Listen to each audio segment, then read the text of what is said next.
Bentar, bentar.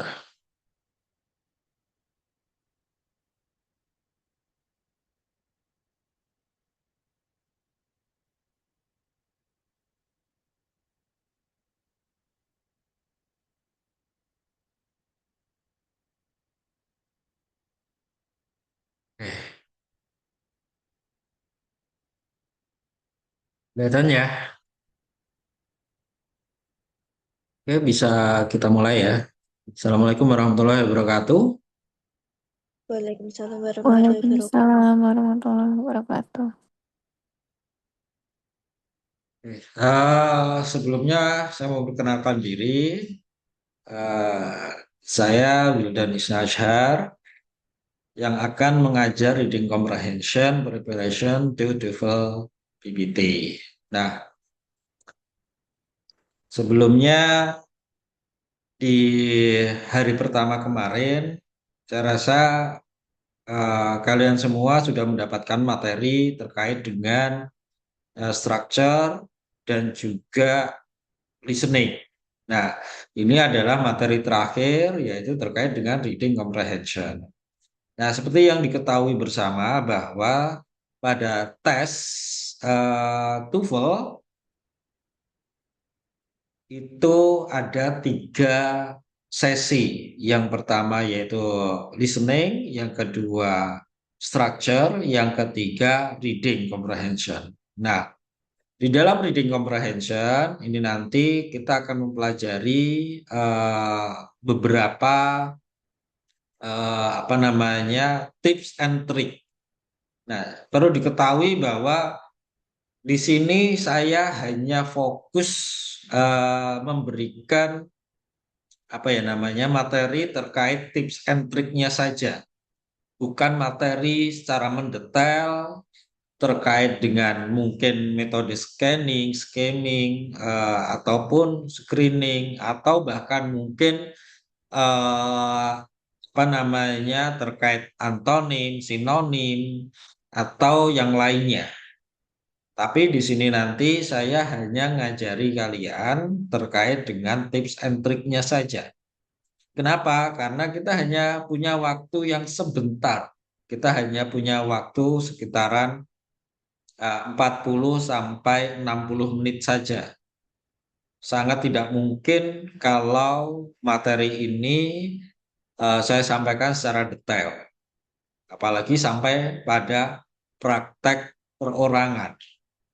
Saya harapkan dengan adanya materi ini nanti pemahaman kalian semua bisa bertambah bagaimana cara menyelesaikan eh, soal-soal yang ada pada sesi reading comprehension. Oke, langsung saja ya. Nah, ini nanti kita akan membahas terkait strategi in doing the test of reading dan yang terakhir the kinds of reading question. Nah, tentunya ada beberapa strategi dalam mengerjakan soal reading. Ada apa saja itu? Yang pertama, perhatikan bahwa pertanyaan disajikan secara berurutan sesuai dengan urutan dalam teks bacaan. Nah, ini yang eh, perlu diketahui dan perlu dipahami bahwa pertanyaan itu pasti berurutan. Pertanyaan itu pasti sistematis.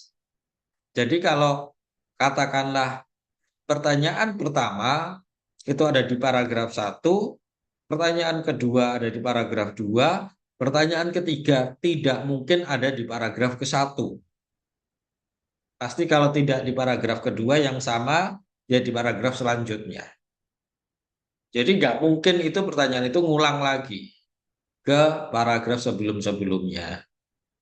Karena memang eh, pertanyaan tersebut dibuat secara sistematis sesuai dengan isi dari teks tersebut. Nah, kenalilah tipe-tipe pertanyaan. Ini nanti akan kita bahas tipe-tipe pertanyaan yang ada di reading dan bagaimana cara menyelesaikannya. setelah ini. Yang ketiga, jangan membuang waktu dengan membaca teks secara berulang-ulang. Nah, perlu diingat bahwa jenengan semua itu mempunyai eh, kewajiban, mempunyai tugas untuk menyelesaikan ataupun menjawab soal, bukan untuk memahami teks. Walaupun ini adalah reading, tapi tidak ada kewajiban kalian untuk memahami setiap kata ataupun setiap kalimat. Walaupun topiknya ataupun temanya itu menarik buat kalian. Jadi abaikan temanya, abaikan topiknya, abaikan isinya. Yang paling penting adalah kalian bisa menjawab pertanyaan itu dengan tepat dan sebisa mungkin cepat. Nah, karena di reading test itu ada sekitaran 40 butir soal, maka dibutuhkan kisaran waktu 2 menit untuk menjawab satu pertanyaan. Maka dari itu tidak ada waktu untuk terus membaca teks secara berulang-ulang. Kalau nggak paham ya udah lewati. Kalau nggak paham silahkan lewati. Kalau nggak paham semua gimana? Ya jangan dilewati semua. Dicoba untuk dijawab. Tetap untuk dijawab. Bacalah pertanyaan terlebih dahulu dan kemudian cari jawaban dari pilihan yang tersedia. Jadi jangan membaca teksnya terlebih dahulu, tapi membaca pertanyaan terlebih dahulu untuk menjawab, untuk mencari jawaban yang ada di dalam teks. Jadi mau teksnya sepanjang apapun, jangan dibaca semua. Kalian tugasnya hanya untuk menjawab soal, bukan memahami teks, bukan eh, pertanyaannya bukan memahami isi teks yang ada di reading test. Ya. Selanjutnya yaitu jangan mengkhawatirkan topik bacaan yang mungkin kurang familiar bagi Anda. Nah, eh, mungkin kalau misalkan ada katakanlah topiknya itu terkait dengan kedokteran misalkan dan itu sangat tidak familiar dan istilahnya sangat asing buat kalian, jangan fokus pada topiknya. Pak, kalau misalkan itu juga berhubungan dengan istilah-istilah yang digunakan dalam teks tersebut bagaimana? Abaikan itu semua. Yang paling penting adalah pertanyaannya apa, di situ kalian yang harus cari jawabannya di dalam teks. Gitu ya. Jangan lihat topiknya. Topiknya nggak menarik. Dari sekian banyak teks, misalkan ada sekitaran 8 teks, saya cuma suka 3 topik teks yang ada di reading test. Berarti saya hanya menjawab itu saja. Tidak, tidak seperti itu. Jadi topik di dalam teks itu tidak begitu penting. Yang paling penting adalah menjawab pertanyaan itu dengan tepat dan cepat. Identifikasi kata benda dan kata kerja yang penting. Nah, ini yang biasanya sering dilewatkan. Kata benda dan kata kerja itu adalah syarat utama untuk bisa membedakan kalimat satu ataupun klausa satu dengan klausa yang lain. Ini penting, kenapa? Karena di dalam reading test itu terkadang ada kalimat runtah, yang mana kalimat tersebut harus dilengkapi dengan kata-kata yang ada di dalam teks. Nah, itu harus tahu itu apakah kata benda atau kata kerja. Dan biasanya kata tersebut ataupun istilah yang digunakan ataupun vocab yang digunakan itu berbeda dengan yang ada di teks. Jangan sampai menjawab istilahnya yang digunakan di dalam teks itu kalian jiplak persis seperti halnya yang ada di dalam teks untuk menjawab pertanyaan tersebut. Biasanya berbeda, lebih seringnya berbeda. Maka gunakan kata-kata ataupun vocab yang berbeda. Ketika katakanlah eh,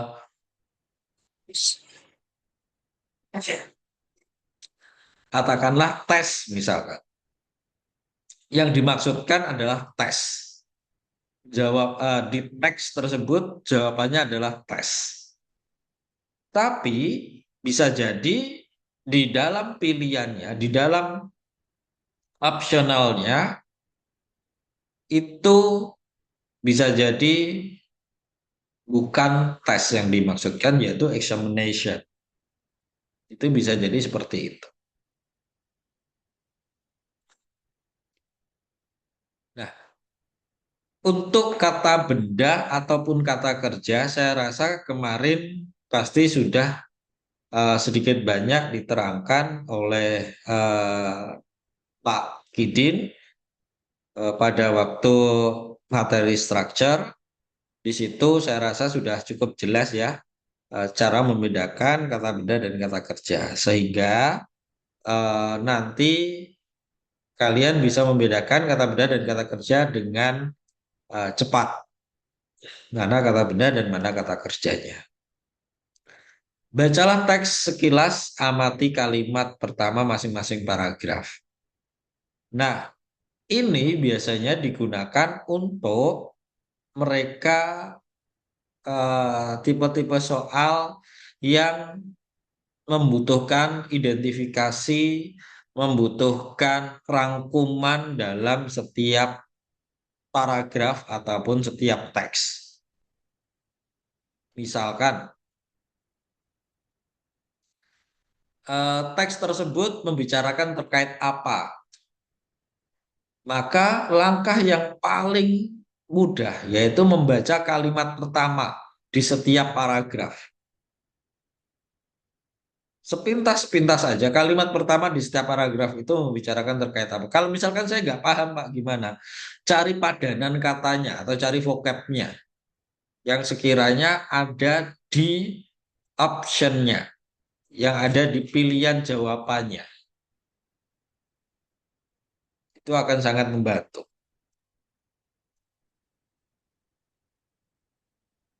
Selanjutnya yaitu bacalah teks dengan cermat, tandai poin-poin utama, nama-nama, definisi, kesimpulan yang penting, tempat dan angka-angka.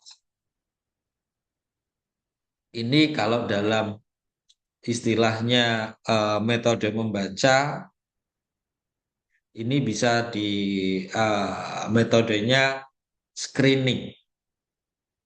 Itu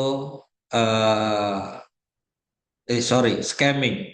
Jadi langsung dibaca secara cermat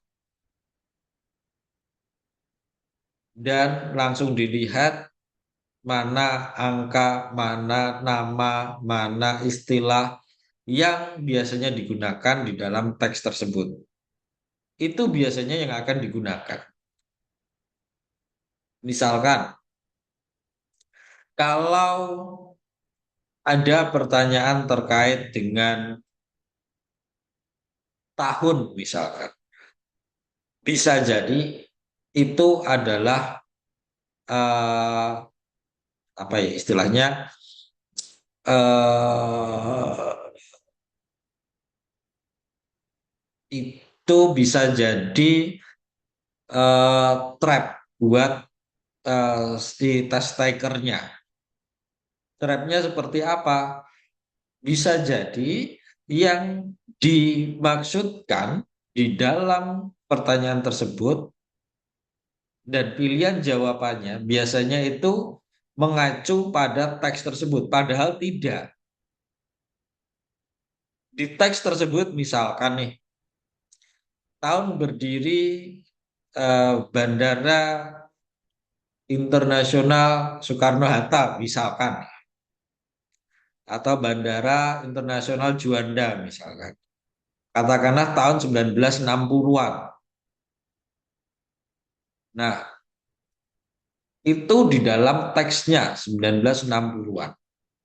Tapi di dalam optionnya itu biasanya terteranya macam-macam. Ada 1960, ada 1950, ada 1945. Katakanlah seperti itu. Mana yang dipilih? Tolong hindari angka yang sama.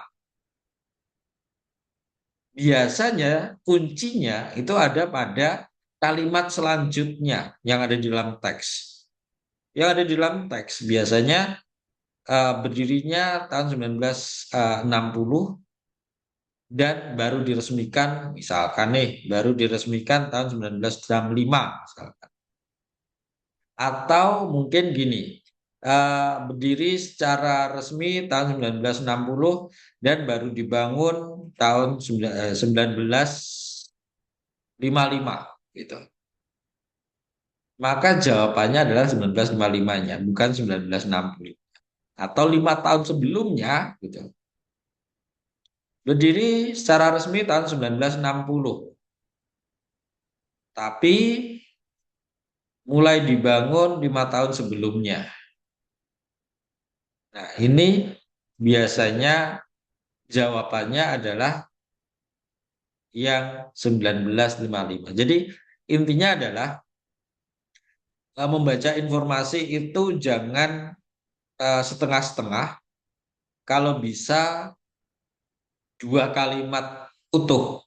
Jangan hanya mengambil 1 kalimat saja. Bisa diambil kalimat sebelumnya atau sesudahnya.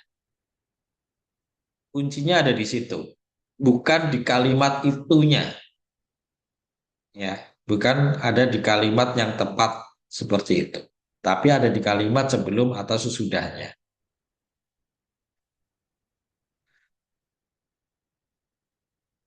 Selanjutnya yaitu jangan terpaku pada satu pertanyaan. Nah, seperti yang saya sampaikan tadi bahwa ada beberapa pertanyaan dalam satu teks. Kisaran dalam satu teks itu kisaran antara 4 sampai 7 pertanyaan dalam satu teks.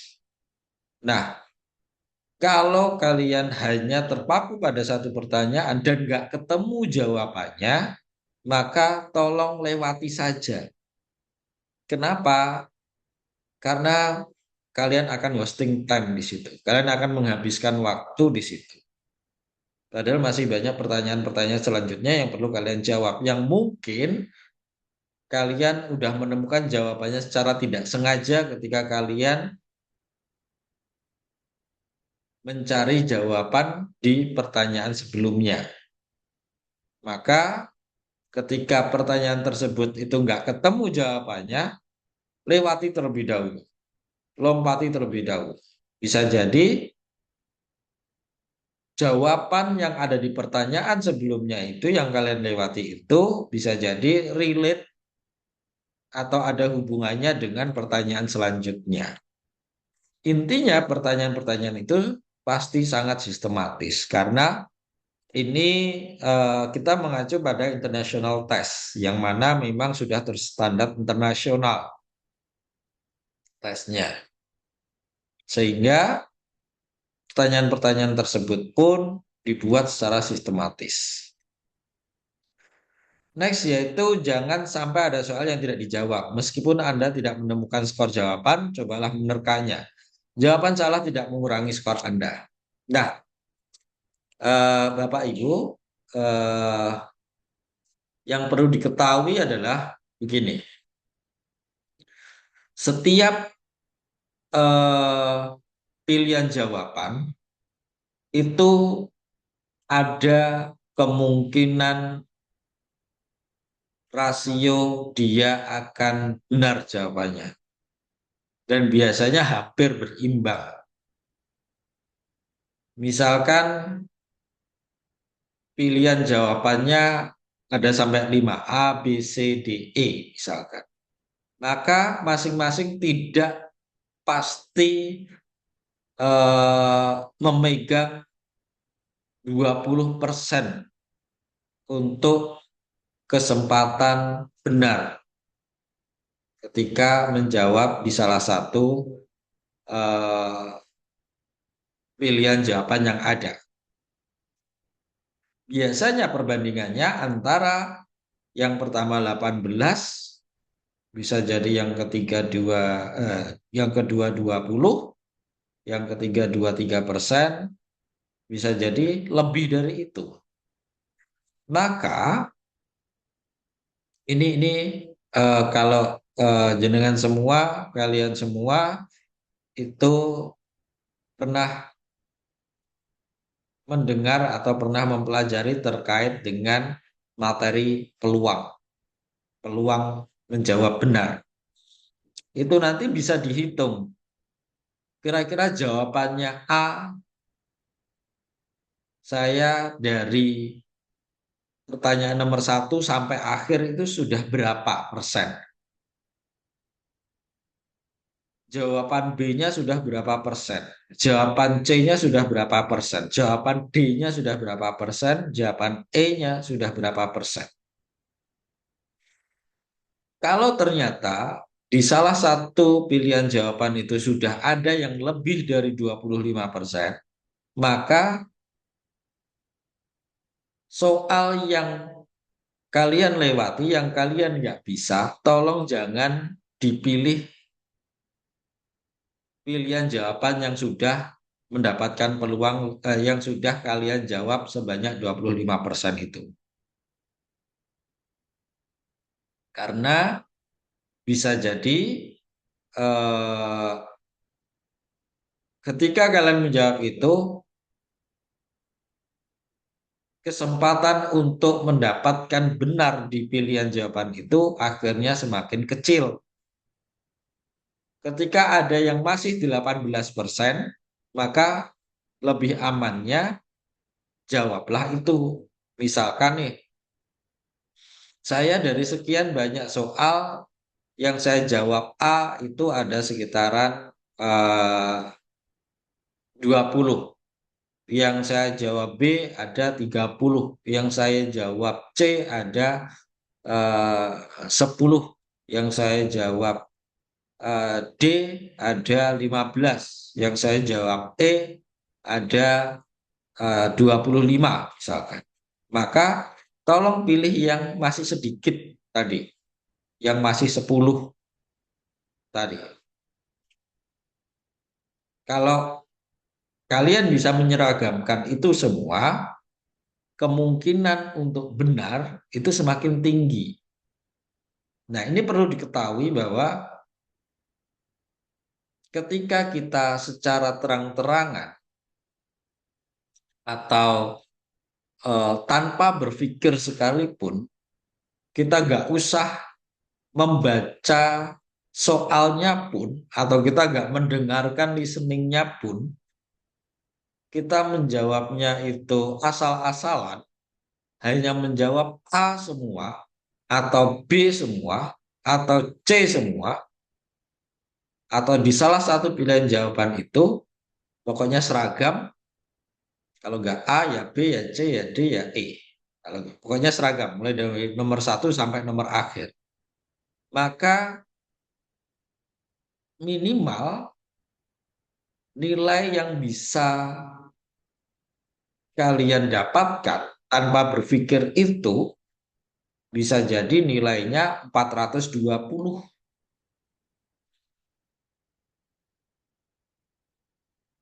atau paling parah-parahnya adalah 400 kalau memang kalian mendapatkan apa namanya atau memilih peluang benarnya yang kecil. Maka nilai 400 seharusnya kalian ngantongin itu. Kalau ternyata kalian itu mendapatkan nilai di bawah itu, di bawah 400, ya maka itu harus dievaluasi. Ya lebih baik daripada mikir, ya udah nggak usah mikir aja. Asal jawab aja antara A atau B atau C, diseragamkan aja sekalian. Nggak usah capek-capek mikir, dipilih salah satu, pasti akan mendapatkan nilai 400. Nah, karena kita bermain peluang dan kita ada di lingkungan akademisi, maka gunakan sistem peluang untuk menjawab pertanyaan yang multiple choice. Sehingga ketika kalian menjawab itu, walaupun ngarang sekalipun, jawaban benar itu lebih tinggi. Seharusnya paling minim 420 pun kalian mengantongi itu. Seharusnya. Tapi insya Allah, dan saya sangat yakin nilai 420 itu bukan hal yang sulit. Ya. Next yaitu macam-macam pertanyaan reading. Nah, yang pertama yang sering ditanyakan itu adalah terkait topik atau tema. Topik atau tema ini ketika ada pertanyaan hal yang semacam ini, apa yang harus dilakukan? Maka lakukan strategi yang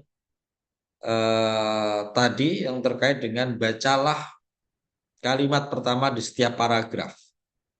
Itu membicarakan terkait apa, atau mungkin ada istilah ataupun vocab yang beberapa kali diulangi, maka bisa jadi topik atau temanya adalah terkait itu.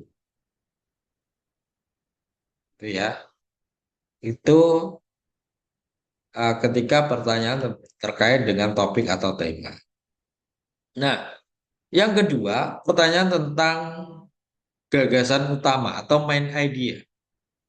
Sama halnya kayak nomor satu itu terkait dengan topik atau tema, strateginya sama, hanya saja bedanya adalah gagasan utama atau main idea itu biasanya hanya ada di paragraf tertentu saja, tidak di semua paragraf. Kalau topik atau tema itu harus merangkum dari setiap paragraf, yaitu merangkum di kalimat pertama di setiap paragraf. Kalau yang pertanyaan terkait tentang gagasan utama atau main idea, biasanya dia mengacu pada main idea di paragraf berapa yang diminta.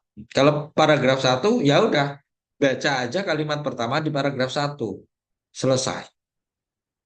Biasanya letaknya ada di kalimat pertama. Umumnya sekitaran 60-70% ide pokok itu ada di kalimat pertama setiap paragraf. Nah, pertanyaan tentang informasi rinci atau detail information. Mau nggak mau ini harus dipahami, ini mau nggak mau harus dimengerti mana yang termasuk detail information yang diminta. Maka biasanya di pilihan jawaban itu biasanya menggunakan vocab yang berbeda atau istilah yang berbeda. Sehingga ketika ada banyak pilihan jawaban, tolong pilih pilihan jawaban yang vocabnya itu agak beda. Biasanya itu jawabannya. Kalau ini kita nggak tahu apa-apa, kita nggak tahu artinya, kita nggak tahu, nggak bisa menebak artinya apa, maka analisa vocab yang digunakan. Nah, ada lagi pertanyaan terkait dengan kesimpulan atau conclusion. Biasanya ada di mana? Di paragraf terakhir. Di paragraf terakhir. Di paragraf terakhir nanti akan muncul beberapa informasi terkait dengan summary ataupun rangkuman yang ada di paragraf 1, 2, dan seterusnya. Nah, di kesimpulan tersebut atau di paragraf terakhir, di paragraf terakhir tersebut itu nanti biasanya diminta untuk menyimpulkan kembali, merangkum kembali menjadi satu kalimat yang utuh. Nah, itu biasanya letaknya di mana? Kalau tidak di awal kalimat di paragraf terakhir, ya di akhir kalimat di paragraf terakhir. Ini terkait kesimpulan. Saya ulangi lagi, kalau terkait kesimpulan, tolong fokusnya ada pada kalau terkait what's the conclusion of the text. Maka langsung aja di paragraf terakhir, kalimat pertama, ada nggak? Kalau ada ya udah itu jawabannya. Kalau nggak ada gimana? Di kalimat terakhir, di paragraf terakhir. Gitu.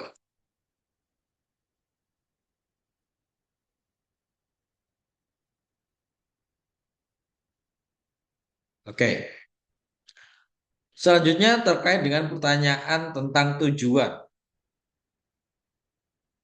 Aim, purpose, objective, the text. What is the aim of the text? Or what is the purpose of the text? What is the objective of the text?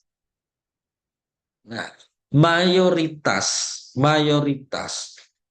reading text yang ada di TOEFL itu biasanya 60-70% itu untuk to inform. Selain itu sisanya biasanya to describe, kalau nggak gitu to entertain. Di pilihan jawaban mana yang ada, maka itu pilihan, itu jawabannya. Kalau nggak to inform, kalau nggak gitu to describe, kalau nggak gitu to uh, entertain. Kalau ada semua gimana Pak? Mana yang dipilih? To inform. Itu pilihan pertama yang harus kalian pilih kalau ketiganya ada. Kalau hanya to inform saja, mana Pak yang dipilih? Pilihan A, B, C, D, dan E semuanya to inform. Mana yang dipilih? Tinggal dilihat lagi kata-kata setelah to inform itu apa.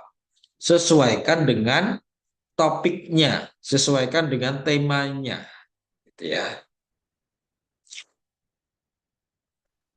Next, pertanyaan terkait judul.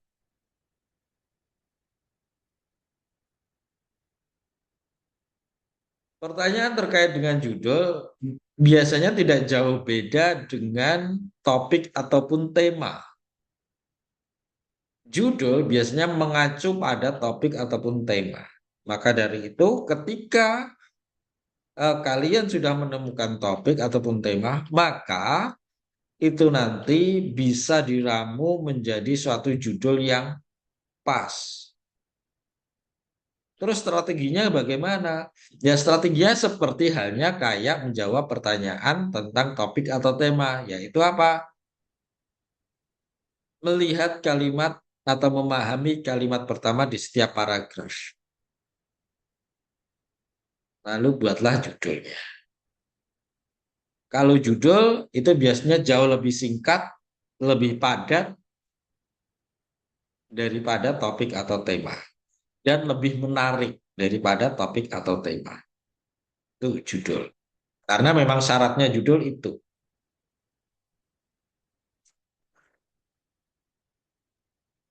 Next yaitu pertanyaan tentang rujukan kata atau reference word. Reference word itu seperti apa sih? Reference word itu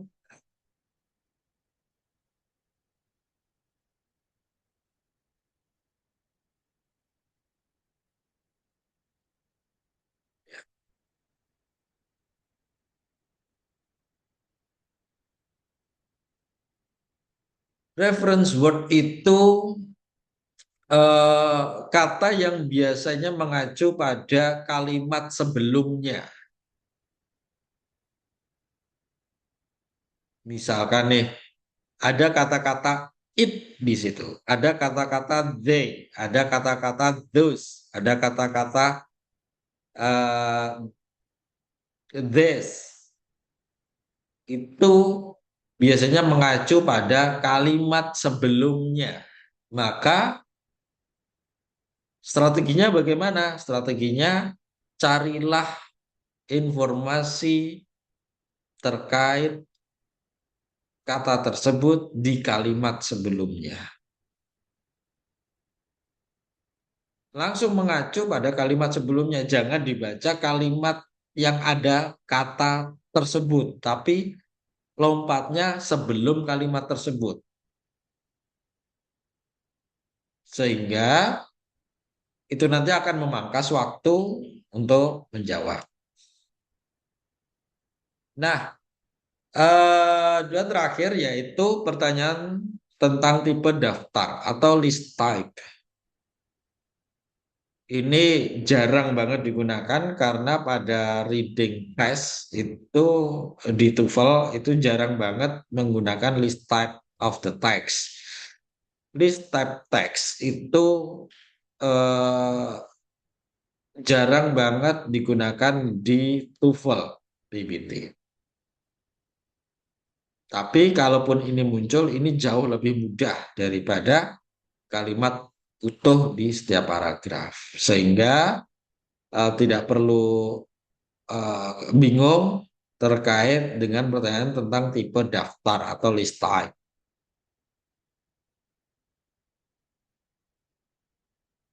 Yang terakhir yaitu pertanyaan tentang kesimpulan yang diperoleh berdasarkan fakta yang disajikan, tetapi tidak ditulis secara eksplisit oleh penulis atau inference.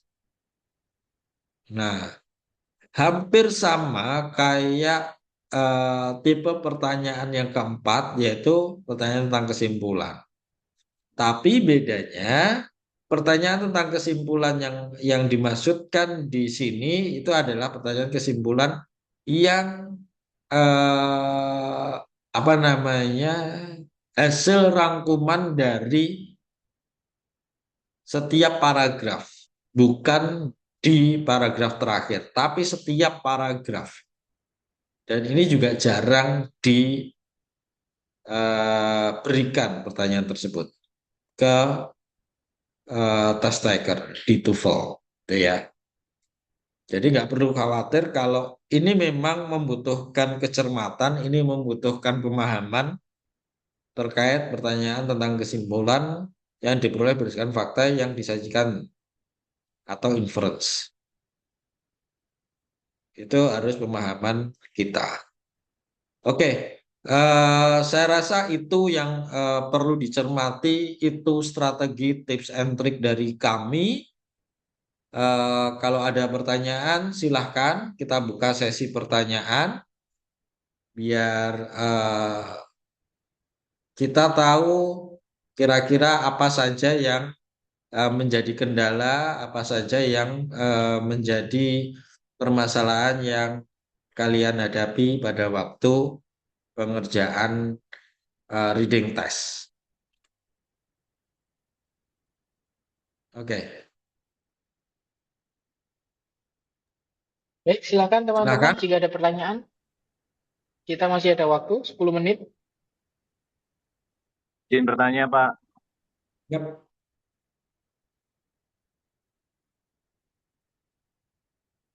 Silakan.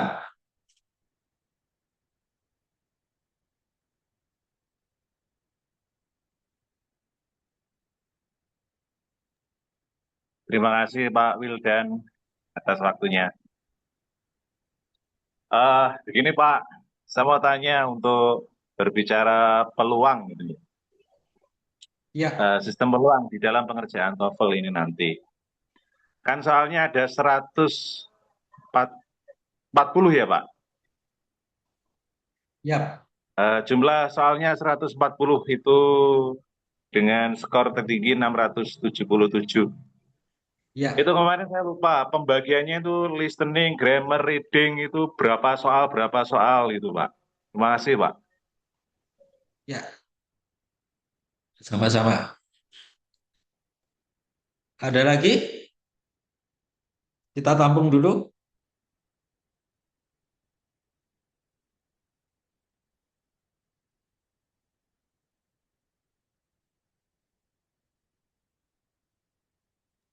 Silakan kepada teman-teman yang lainnya. Kita masih ada waktu 10 menit untuk tanya jawab.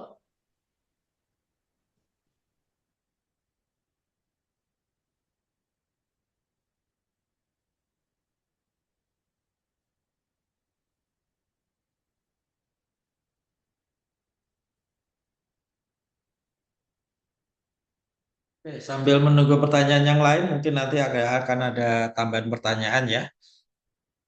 eh Terkait dengan pembagian soal di setiap sesinya, kita ada sesi listening, ada sesi structure ataupun written, ada sesi reading comprehension. Di sesi listening itu ada 50 soal, di structure ada 40 soal, di reading ada 50 soal. Nah, kenapa di structure itu jumlahnya lebih sedikit? Karena itu butuh pemahaman, butuh telaah yang mendalam. Karena materinya sangat banyak, jadi analisanya pun juga harus mendalam. Berbeda dengan reading. Makanya dari itu tadi saya sampaikan bahwa reading itu nggak butuh yang namanya kalian memahami soal, kalian memahami teks. Yang paling penting adalah menyelesaikan soal. Tapi kalau dalam structure, kalian nggak bisa menjawab tanpa memahami soal tersebut.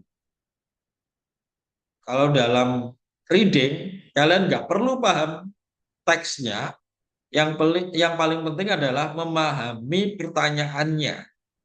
Yang diminta apa, langsung aja mengacu pada eh, pertanyaan tersebut di dalam teks.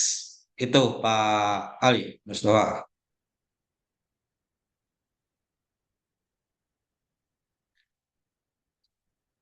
Mungkin ada pertanyaan lanjutan?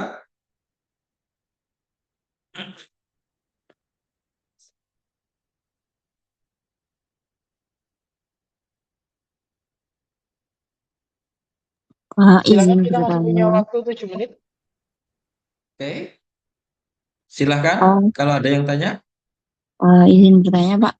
Apabila Iya. skornya itu tidak memenuhi kriteria, apa itu bisa diulang ya, Pak? Untuk tesnya atau bagaimana? Terima kasih, Pak. Ya, sama-sama. Bapak Ibu, eh, karena ini adalah TOEFL PBT atau TOEFL Live, yang mana ini memang kita kembangkan sendiri, kita adapt, bukan adopt ya, kita adapt dari TOEFL PBT, maka eh, penilaiannya pun juga tidak 100% murni dari skor yang jenengan dapatkan di TOEFL nantinya. Nanti insya Allah eh, kita akan berusaha untuk menambahkan nilai, menginjekkan nilai, keaktifan jenengan juga keikutsertaan jenengan dalam berproses apa namanya pembelajaran ini dari absensi nantinya, sehingga eh, itu nanti sedikit banyak akan cukup membantu, sehingga ketika nanti pada waktu skor tesnya tidak begitu bagus, itu nanti bisa kita tambahkan dari situ. Nah, satu hal lagi, eh, apakah nanti ada remedi atau seperti apa ketika memang eh, apa namanya nilainya itu terlalu jauh dari target atau batas minimal, itu nanti menunggu informasi lanjutan saja. Yang memang yang kami harapkan adalah nilai minimum itu semuanya bisa terlampaui karena memang ada nilai minimumnya. Kemarin sudah disampaikan Mas Fikri. Kebetulan belum Bapak untuk nilai minimumnya. Untuk nilai minimumnya di 340 Bapak Ibu nggih. Eh, Nilai minimum eh, ketika salah semua itu memang 340. Tapi nilai minimum untuk kelulusan KKM-nya itu ada di 450. Ada di 450. Tinggi. Nilai ketika jenengan salah semua itu sekitaran 340. Maka tadi saya sempat bilang bahwa ketika tes ini tidak istilahnya hanya sekedar menjawab saja, katakanlah menjawab A semua atau B semua tanpa berpikir, nilai 400 sampai 420 itu pasti didapatkan. Belum lagi kalau jenengan misalkan eh, mau mengerjakan dengan serius, yang sangat benar-benar kalian yakini bahwa ini pasti benar. Ini pasti benar. 100% saya yakin ini benar. Ya udah, jawab aja itu. Yang lainnya kalau nggak yakin benar atau nggak bisa gimana? Saran saya seperti halnya tadi, pakai sistem peluang. Sehingga nilainya nanti bisa tinggi. Kalau A-nya sudah banyak kalian pilih dan kalian yakini benar, maka yang kosong-kosong yang belum kalian pilih, jangan pilih A, pilih yang lain. Begitu juga dengan pilihan-pilihan yang lainnya juga. Ketika B sudah banyak yang kalian pilih dan kalian yakini benar, maka yang kosong-kosong jangan pilih B, pilih yang lain. Itu jauh lebih banyak peluang untuk benar. Ini kita bicara terkait peluang ya. Kita tidak bicara terkait materi readingnya, tapi kita bicara terkait peluang atau tips triknya sehingga kalian mendapatkan nilai yang diinginkan atau minimum nilai 450. Gitu. Mungkin ada pertanyaan lain? Pak Wildan tanya, Pak Wildan. Ya. Kemarin pada saat saya mencoba pretest itu, posisi soal untuk yang reading itu 50 soal di reading itu selalu maksudnya di belakang. Apakah nanti pada saat mengerjakan post test TOEFL itu sama untuk reading itu di akhir, kemudian listening itu selalu di awal? Ini sama, Pak. Jadi listening di awal, structure di tengah, readingnya di akhir. Semuanya sama, seperti itu tahapannya. Karena ketika kita masih fresh pikiran kita, masih fresh pendengaran kita, Yang pertama yang harus kita selesaikan dulu adalah listeningnya.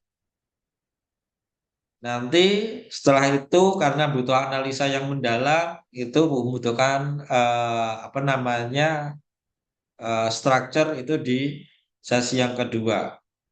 Reading itu di sesi terakhir karena memang sebenarnya itu nggak begitu terlalu sulit dibandingkan sesi-sesi sebelumnya. Itu hampir seperti permainan tips and trick saja. Bagaimana cara kita mensiasati teks tersebut untuk membantu menjawab pertanyaan yang ada di soal itu.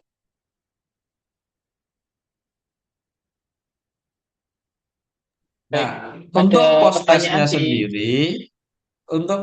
sendiri, itu akan dilaksanakan pukul 16.00 hari ini ya. Ini nanti bisa dilakukan. Batas waktunya sampai hari Minggu jam 11 malam. Batas waktunya. Terserah nanti silahkan setting waktu sendiri, waktu dan tempat tolong untuk disediakan, untuk diluangkan, sehingga nanti dalam menjawab pertanyaan itu bisa fokus. Kalau total waktu yang dibutuhkan untuk menjawab keseluruhan itu sekitaran 120 menit atau 2 jam. Itu total semua. Tapi saya yakin nggak nggak nggak sampai 2 jam seharusnya selesai lah.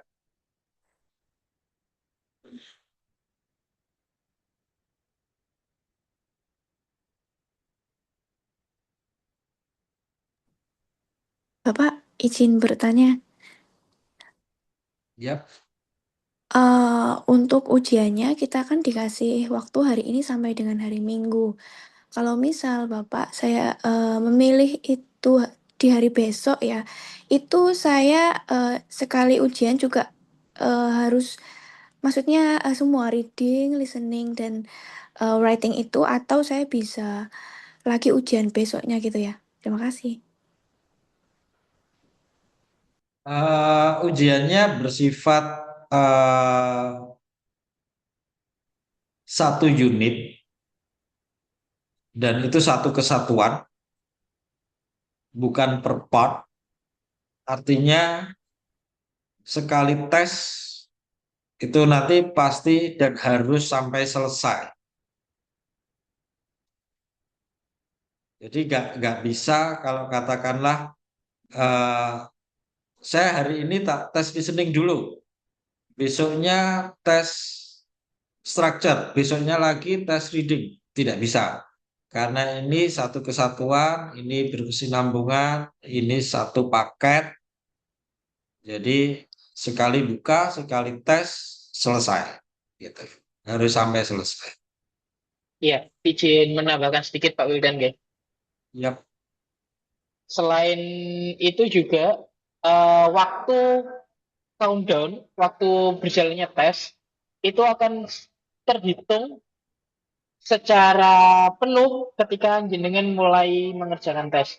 Jadinya mau jenengan tutup tabnya atau jenengan keluarkan terus jenengan lanjutkan di hari berikutnya itu tidak akan bisa karena waktunya bakalan tetap berjalan kayak gitu. Menghitung mundur dari 120 ke 0 secara langsung ketika sudah dipencet mulai tesnya. Kayak gitu. Monggo jika Oke. ada pertanyaan lagi. Padahal kemarin pada saat pretest itu menjawab 140 soal itu luar biasa, Pak. Mumetnya itu. Jauh lebih melelahkan Pak ya, karena mantengin laptop ataupun HP sampai 2 jam itu Ya. wah, sangat melelahkan. Apalagi yang basicnya itu bukan bahasa Inggris, Pak.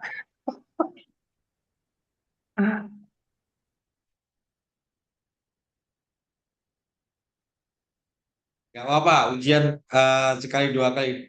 Jangan khawatir Bapak Ibu, nanti kami akan mengambil nilai yang tertinggi, ya.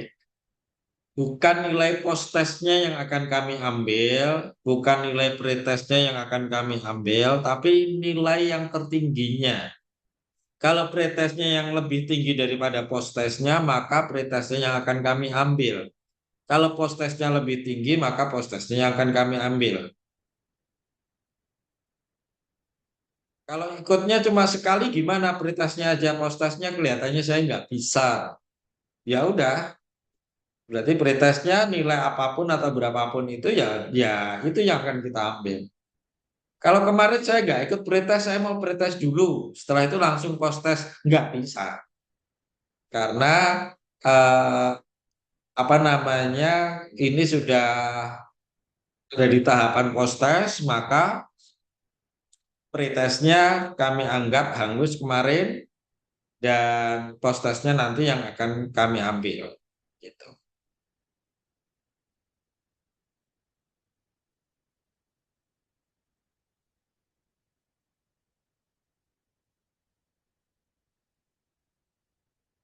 Baik, apakah sudah cukup Bapak Ibu?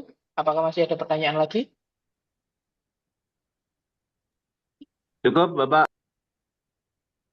Oke, Baik, saya rasa itu ya yang perlu kami sampaikan, dan informasi terkait tes dan apapun nanti bisa langsung ditanyakan di grup mungkin, atau Japri di nomornya admin UKLC, sehingga nanti dapat voice respon dari admin UKLC.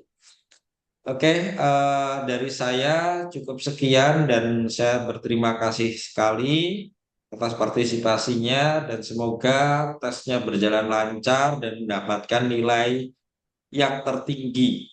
Insya Allah di Amin. atas 500 semua lah. Di atas 500 semua. Amin. Oke, cukup sekian, dan Amin. mohon maaf jika ada salah kata. Wassalamualaikum warahmatullahi wabarakatuh. Waalaikumsalam Waalaikumsalam warahmatullahi warahmatullahi wabarakatuh. wabarakatuh. Terima kasih, Pak Waalaikumsalam Wildan. warahmatullahi wabarakatuh. baik, terima kasih banyak atas kesempatannya Pak Wildan selaku pemateri pada sore hari ini dan juga Direktur UKLC. Kepada Bapak Ibu sekalian, jika memang belum mengisikan absensi, link absensi sudah kita kirimkan di obrolan Zoom meeting. Dan jika yang mengalami kendala dalam absensi, bisa langsung japri ke nomor admin, baik yang admin UKLC ataupun admin Fikri, bisa dikirimkan ke sana untuk kita lakukan absensi dibantu secara manual. Kita akan selesaikan di 16.08. Silakan jika yang belum absen, saya persilakan untuk melakukan screenshot dulu, kemudian mengisikan absensinya. Sekurang lebihnya, saya mohon maaf sebesar-besarnya. Terima kasih banyak. Wassalamualaikum warahmatullahi wabarakatuh. Waalaikumsalam. Waalaikumsalam warahmatullahi wabarakatuh. Pak Anggar, mana gambarnya Pak Anggar?